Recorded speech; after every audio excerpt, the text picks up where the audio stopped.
ሰላም ጤና ይስጥልኝ ውድና የተከበራችሁ የቻናል ቤተሰቦች ሙስሊም ክርስቲያን ወገኖቼ ሰላማችሁ ይብዛ እያልኩኝ ለቤት አዲስ የሆናችሁ ሰብስክራይብ በማድረግ ተቀላቀሉ። ነባሮች ደግሞ ላይክ ሸር ማድረጋችሁን እንዳትረሱ። የዳጣን ድራማ ይዤላችሁ መጥቻለሁ። አብራችሁ ይቆዩ። የዳጣ ድራማ ሲጀምር ማንም አላየኝም ብላ እንግዲህ እቺ ቤት በጥባጭና የሰው ትዳር በታኝ የሆነችው ሴትዮ መዲ ተብዬዋ እየዘባረቀች እያለ አቶ ደረጀ ከውጭ እየመጣ ነበር።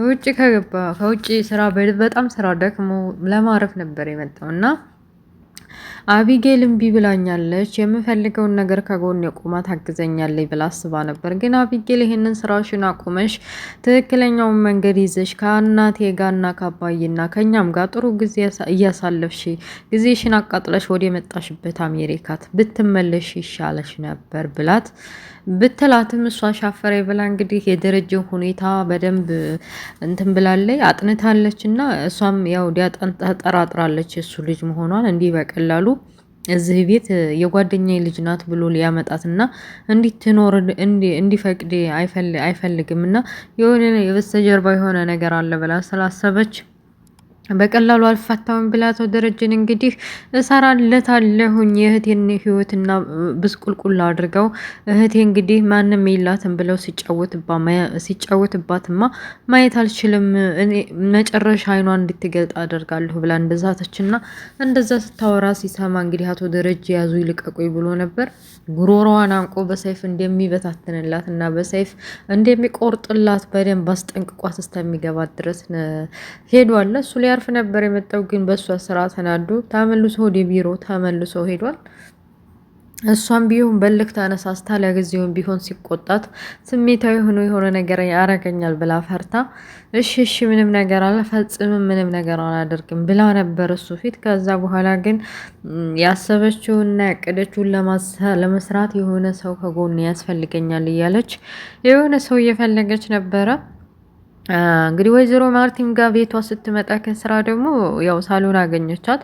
ሳሎን ስታገኛት በቃ ቤት ውስጥ ደረጀን እሱ ይቅርታ ጠይቀሽው ነው ወይ የተመለሽው ነው ያለቻት። እንደ አያችሁ ትዳሯን አስቀድማ በቃ ትዳሬ መጀመሪያ ይቀድምብኛል፣ ትዳሬ ክብሬ ነው፣ ትዳሬ ቤተሰቤ ነው፣ ትዳሬ ቤቴ ነው ብላ ከእህቷ ይልቅ ትዳሯን አስቀድማ ይቅርታ ጠይቀሽዋለሁ ላጠፋሽው ጥፋት ከዚህ በፊት ብላ እንግዲህ አንቺ ይቅርታ ካደረግሽልኝ ወዴት እሄዳለሁ? አንድ እህቴ አንቺ ብቻ አይደለሽ ወይ ብላ እንደ ህፃን እንደ ውሃ ታንበርክካ እንግዲህ ወይዘሮ ማርቲ ያው ታቆታላችሁ የዋህ ናት።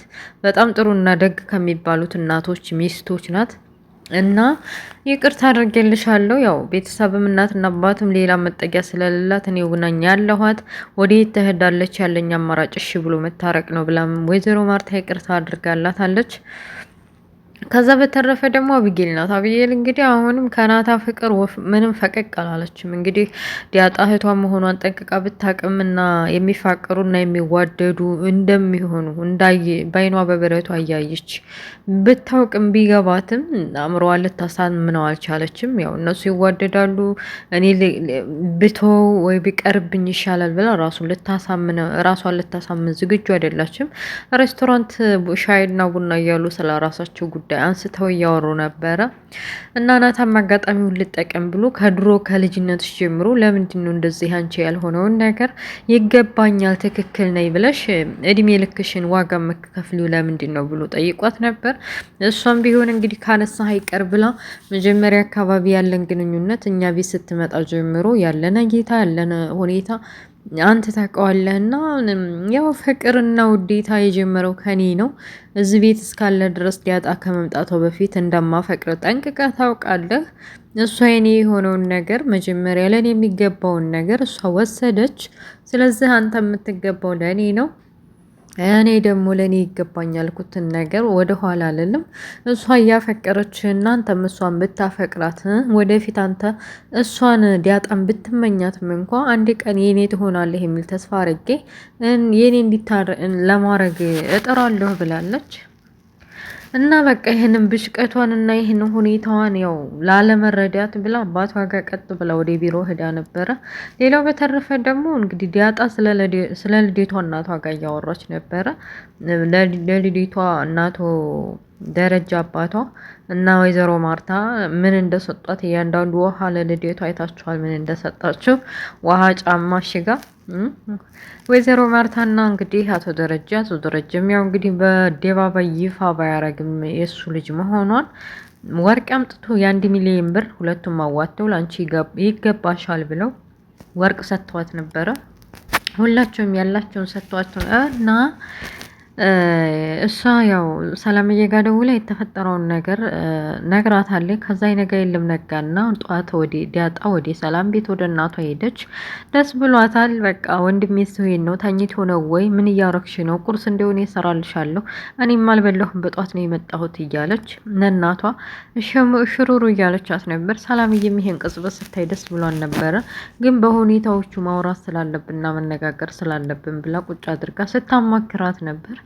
እሱም ምንድነው በቃ ሰላም ከዚህ ካክስቷ ቤት ለቃ ወደ እናቷ ደረጀ ቤት እንደ ድሮ እንደ ቀድሞ የቤት ሰራተኛ ሆና ለመስራት እና ለመኖር እንዳሰበች አማከረቻት። ዲያጣ ይሄን ስትሰማ እንግዲህ የማይሆን ነገር ነው፣ እባክሽን የማይሆን ነገር ነው። አንደኛ እንግዲህ ወይዘሮ ማርታ እዛ ተመልሰች ስትሄጂ እንደ ቤት ሰራተኛዋ አይታ በቃ ልጇንም ታሳድጋለች፣ እኛ ከጎኗ እንቆማለን፣ የምፈልገውን ነገር እናሟላለን። እስከዛሬ ለኛ ለቤታችን ሰራተኛ ሆና እድሜዋን ወጣትነቷን ገብራለች፣ ልጆቻችንንም አሳድጋለች።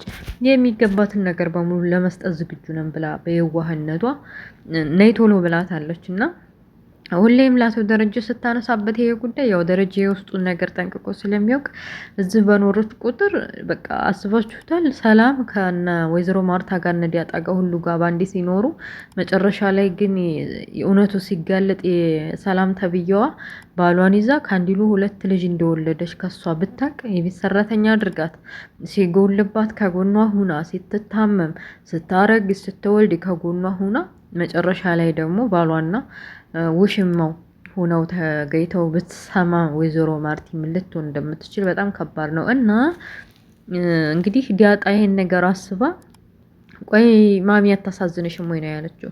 እንደው ሰላም አታሳዝንሽም ወይ ማሚ? እዛ ቤት ሄደሽ አሁን ህፃኑን ልጅ ይዘሽ አብረሽ ህይወትሽን ስትቀጥይ አንድ ቀን መስማቱ አይቀርም።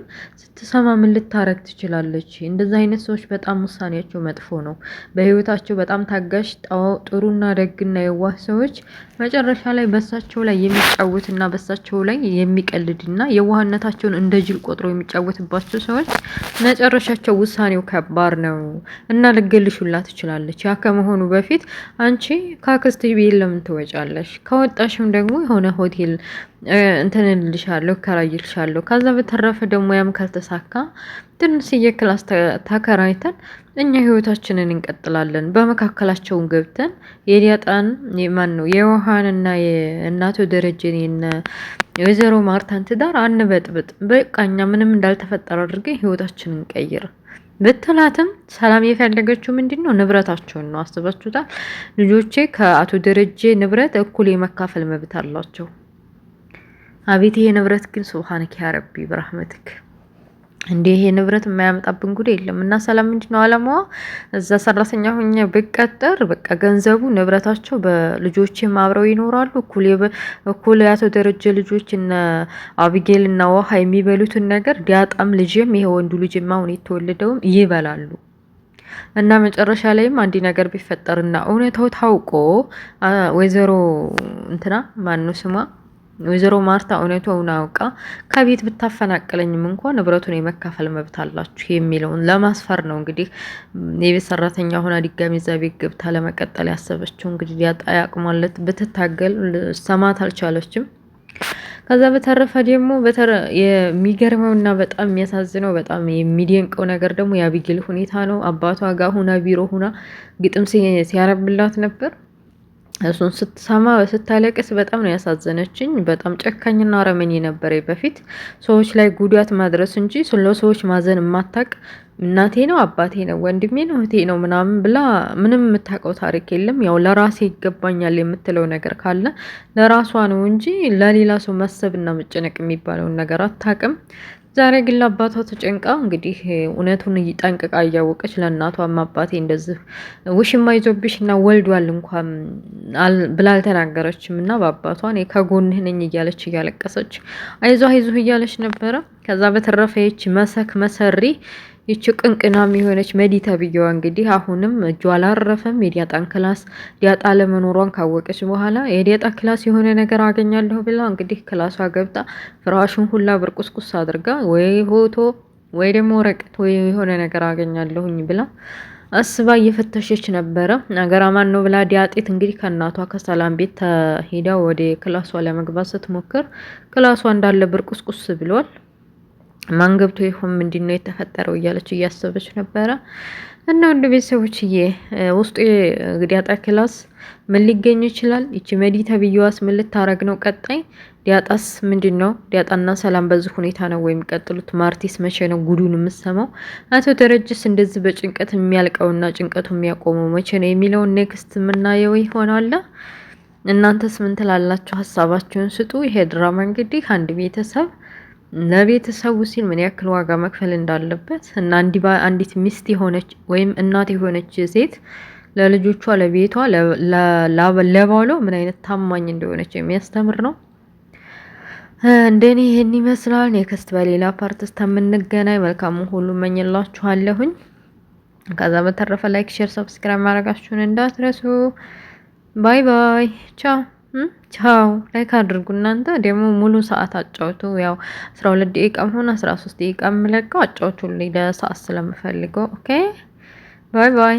ቻው